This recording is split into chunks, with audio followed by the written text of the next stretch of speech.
You are welcome to CTV News. I am Delphine Asu.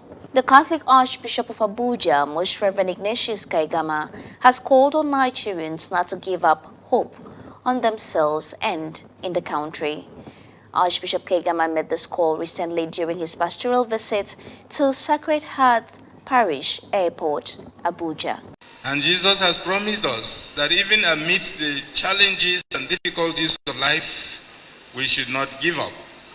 He is always there with us. And his name is Emmanuel. And the meaning of Emmanuel means Jesus is always with us. Jesus never fails us. Jesus is always present. And he says even if we have burdens to carry, we should come to him on condition that we are going to renounce the evil of our past. Like the prodigal son, when he came back to the father, he confessed that he's sorry, and the father embraced him. And the man who went to pray with the Pharisee in the temple also confessed his sins. What he did that was bad, he said, Lord, have mercy on me, and God forgave him. The first reading today from Prophet Zechariah is a message of hope. We have been addressed not to give up hope. In the olden time, when Zechariah prophesied, Jerusalem was in trouble. The nation of Judah and Israel were in trouble because they refused according to the ways of God. And therefore they were crushed by their conquerors. Zechariah, the prophet, came with the message of hope and assured them that they should not worry, that even if they are passing through terrible hardships, that the Lord is still with them, and the Lord will send the Messiah, and the Messiah will come and restore their joy. The prophecy was fulfilled when Jesus came, because Jesus came and was acknowledged as the Messiah. He rode on a donkey, and we are told they welcomed him into Jerusalem with the words, Hosanna, Hosanna of David.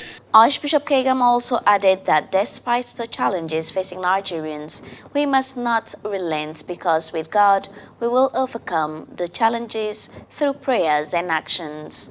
Yes, we are faced with countless challenges, but I believe that in the name of God we are going to overcome them. We must also walk towards this. It's not enough to pray. It's not enough to tell God, do this for us. We must pray and act honestly and act in a manner that will bring about peace, progress, and development. And we must ask our leaders to pay more attention to the poor.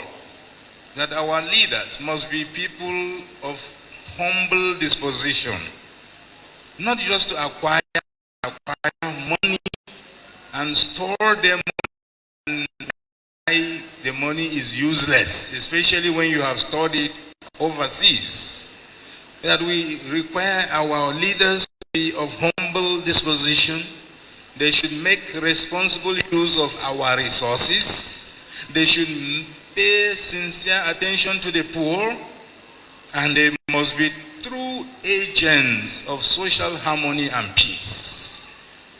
Political progress or success is not about the millions or the billions that an official has in his pocket.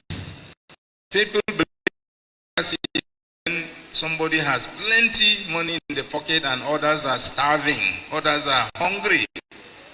Some believe democracy is working when they are in a position of authority and they are very powerful and they can determine so many things.